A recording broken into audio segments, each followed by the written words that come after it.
Moments today can shape what we become tomorrow. When I was an undergrad student, my final year research took me to schools in rural areas. What I remember most from my visits was the sound of rain.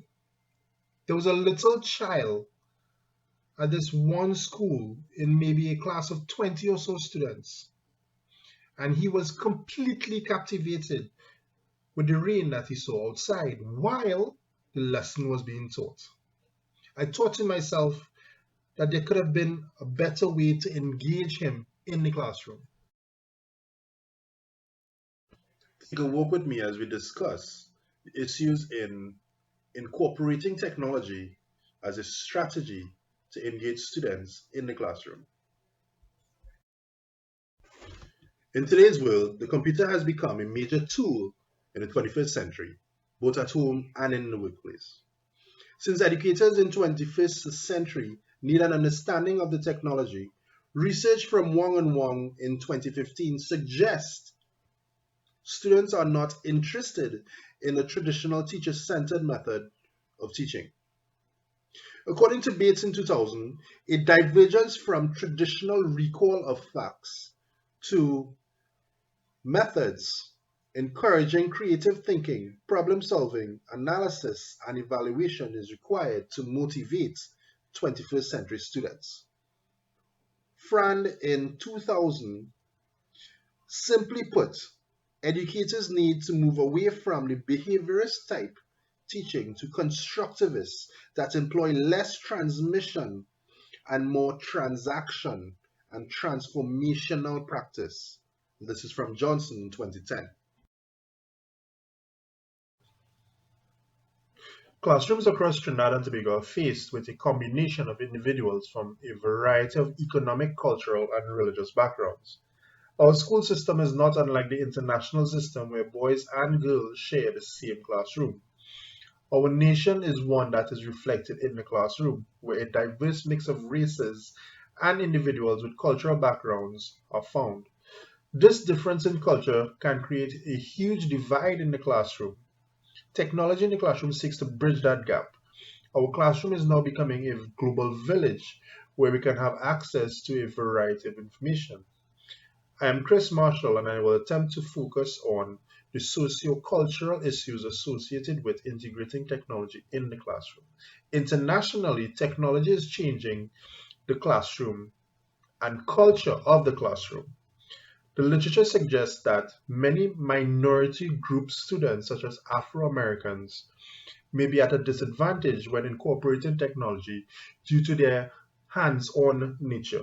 Now that technology has been integrated, there seems to be an influx of cyberbullying taking place where individuals use the technology other than what it is meant for and throw racial slurs at each other. Regionally, many governments have sought to incorporate technology, have been met with issues with teachers being unable to incorporate it into their lesson plans, citing certain cultural issues and incorporations. Locally, as mentioned earlier, the difference in religion gives rise to difference in beliefs and culture.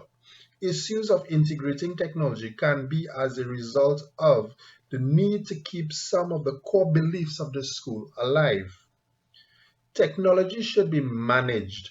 Giving a child a laptop or phone with access to the internet will elicit all types of evils from the internet.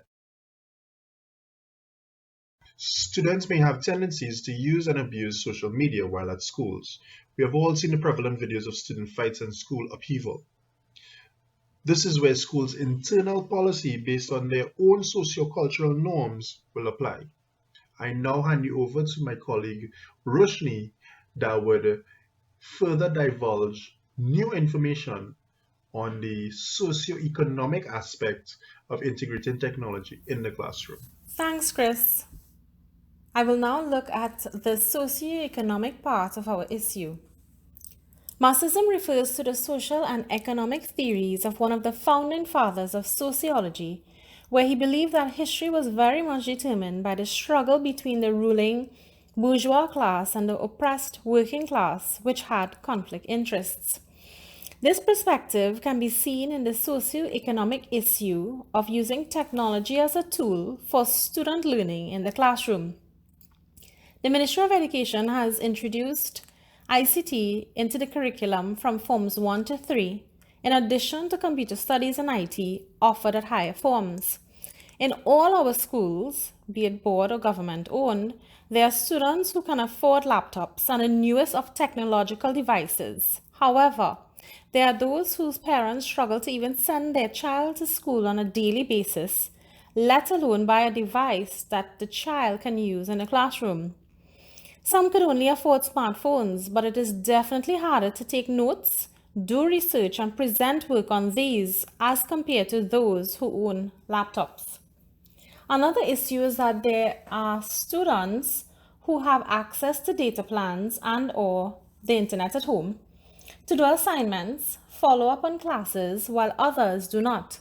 Some students actually have to share their computers at home compared to some that have their own personal laptops. Some students live in rural areas that does not have an access to internet connectivity. This digital divide is usually felt by those of a lower socio-economic background.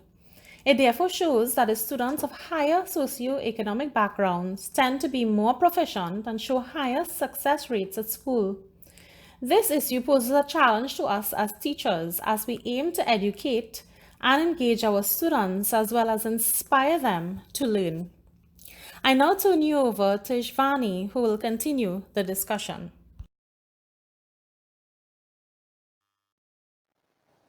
Thank you, Roshini.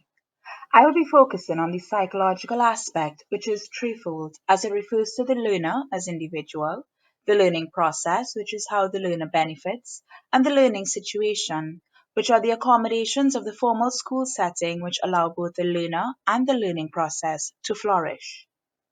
Information and communication technology, commonly known as ICT, is a global phenomenon that was introduced to the traditional classroom setting with the intention of enhancing the effectiveness of learning, since the lessons will be more stimulating and engaging to the minds of the students by offering a more inclusive classroom environment for the 21st century tech savvy learner. It was meant to allow both teachers and students alike to be more creative and receptive to the possibilities of the various avenues of learning and teaching, and consequently bridging the gap between both stakeholders. It must be remembered that students are in fact quote unquote digital natives, as they have grown with technology and it is very much a part of their lives. Therefore, to engage them, ICT is a necessity. Unfortunately, throughout the world, teachers and lecturers are now competing with numerous distractions from these same electronic devices in the classrooms, from cell phones to laptops. The integration of ICT carried with it the hope that classes will become more student oriented and learners will become more proactive in their education. Barbados's Education Sector Enhancement Program in 2000 states that its primary goals were to prepare the students to be readily retrainable, and creative, ensure that all students understood the necessity to live and work harmoniously, and to prepare students to live in a technology rich environment. From creativity, collaboration, and critical thinking skills, complacency and ineffectiveness, isolation and gaming, and plagiarism and cheating emerged. Ironically, due to the wealth of information at their fingertips, students are no longer interested in gaining in depth knowledge about topics and current issues, but rather finding answers to their assignments in the shortest and fastest manner possible. This has jeopardized the quality of their critical thinking skills and desire to learn. This lack of effort is reflected in the increase in plagiarism and cheating globally at the high school and university levels. This from the Center for Academic Integrity based at Clemson University, South Carolina, and even from the scientific journal The Psychological Record in 1997 that indicated that out of the 36% who plagiarized, more than half of them said such cheating was no big deal. The failure to meet the learner as intended has gravely affected the learning process. Due to the lack of interest or stimulation, students are focusing their time and energies on more engaging sites of social media.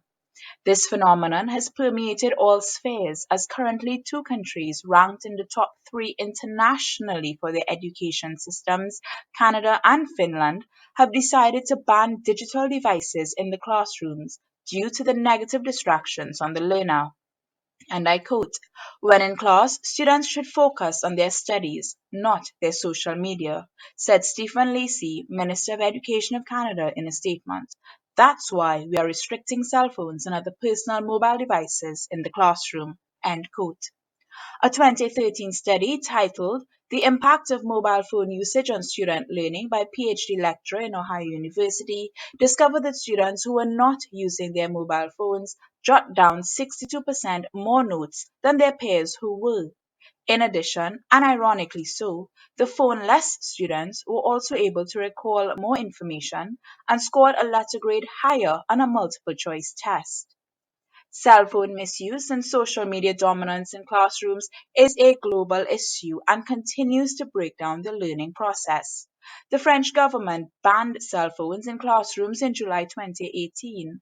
On June 29, 2019, the Australian state of Victoria also announced a cell phone ban in classrooms. Similarly, in Trinidad and Tobago, the Ministry of Education has also followed suit and has adopted the approach that all cell phones must be switched off on entering the school compound to decrease the distraction in the pedagogical environment, eliminate events of bullying, and the taping and sharing of violence on the compounds, which are now the primary purpose of these devices. Finally, the learning situation, which caters to the success of the learning process and inevitably the learner. Undisputedly, the advantages of ICT in education can be abundant for both the student and teacher alike. As curricula continue to advocate for the incorporation of technology, teachers were also encouraged to experiment with new teaching methods in pedagogy to maintain the interest of their students. However, not having the necessary tools to perform the task can cause the benefits to be limiting. The Barbadian study stated that the initial push for the ICT integration would be arduous, and setting up devices and training teachers can be troublesome, costly, and time consuming. The Ministry of Education in Trinidad and Tobago has formally recognized the need for ICT in primary and secondary schools and training across the nation. It must be noted that greater challenges of physical changes to infrastructure, accommodation of computer labs to cater to individual students, connectivity of devices, maintenance, and technical support continue to be a work in progress. However, while these challenges are a priority, they are, given enough time and money, eventually solvable.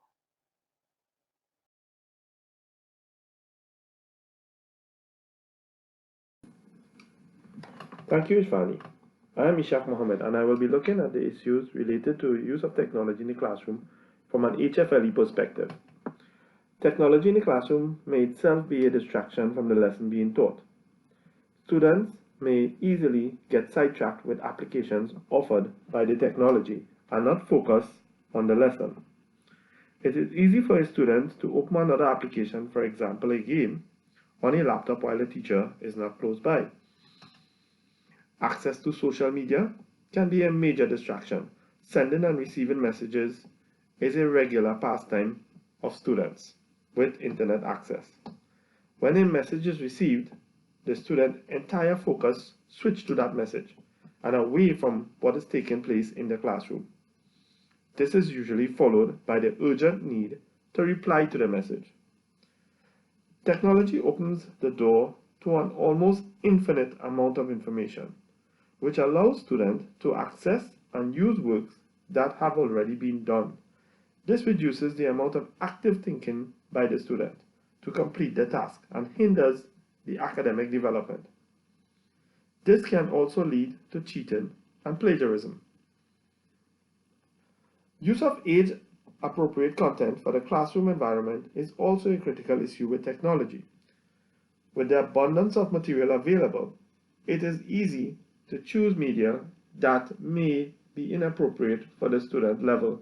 For example, in discussing drug abuse, a teacher may present a video that may not be suitable for primary school students. It is very important for teachers to be careful when they choose the material to be used, since not all materials are suitable for their classroom.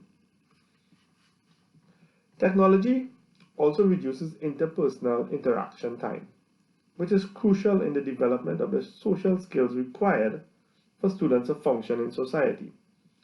Students' fascination with technology usually results in long periods in front of the screen. This has reduced time spent socializing and conversing with peers, and the development of human compassion. More screen time translates to less face-to-face time. Instead of asking a friend's assistance or opinion, a student may simply Google it.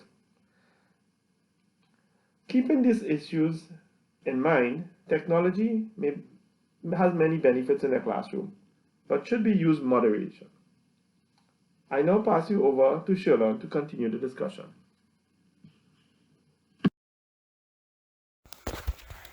Good evening, my name is Mr. Shirlan Estrada, and I'm dealing with HFLE and use of technical integration in HFLE.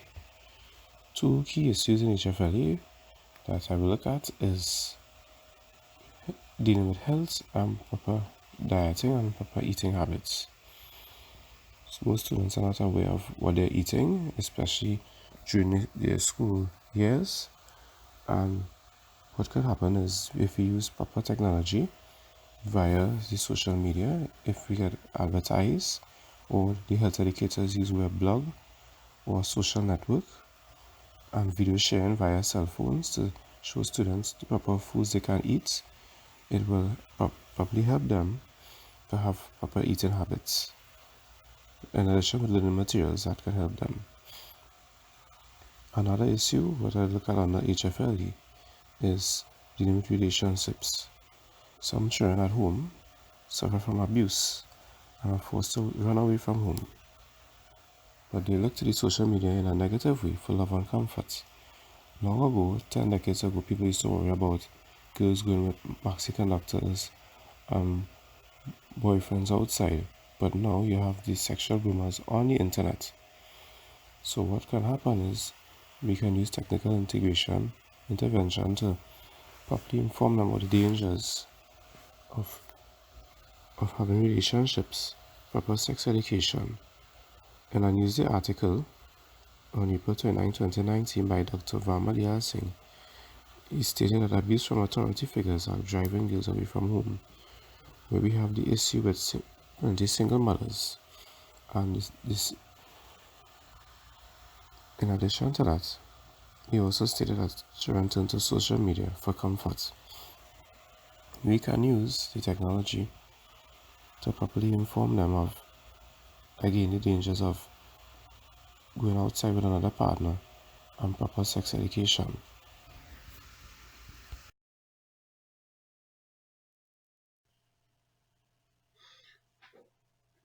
Thank you, everyone. Socioeconomic aspect views the integration of technology as the ability to afford the technology, while the sociocultural shows that the cultural divide can cause a rift within the classes that can lead to groups being at a disadvantage when integrating the technology. Psychology shows that technology is seen as a distraction by both local and international bodies and are therefore banned in some schools. HFLE aspect shows that social media and technology as a whole is where students rely too heavily on the technology, eventually reducing our active creativity. Our interpersonal interactions are also reduced. I hope you enjoyed our video. Thank you. Roshni Ramkissoon, Shirlan Estrada, Ishvani Ali, Ishaq Mohammed, and yours truly, Chris Marshall, would like to dedicate our video to our newly appointed tutor treasurer and friend, Kati, our former group member.